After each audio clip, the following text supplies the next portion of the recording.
সে আজ থেকে প্রায় 200 বছর আগের কথা।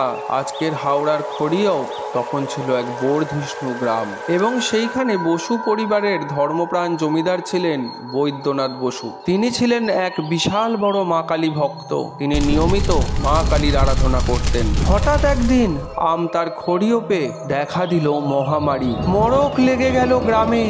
চারিদিকে খালি সব দেহ আর সব দেহ।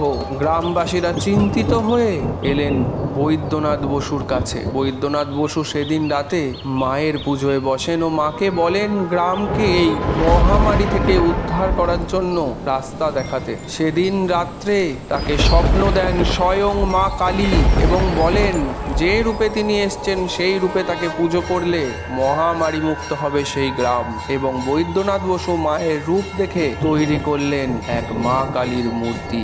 গায়ের রং গাঢ় নীল এবং প্রতিষ্ঠা করলেন শ্মশান কালীকে। এবং মা বলেছিলেন তাকে শ্মশান কালী রূপে প্রতিষ্ঠা করতে। মায়ের আদেশ অনুযায়ী হাওড়া খড়িয়পে প্রতিষ্ঠিত হলো বৈদ্যনাথ বসুর হাত ধরে দেবী শ্মশান কালী। সাথে সাথে মহামারী মুক্ত হলো গ্রাম। জয় মা কালী।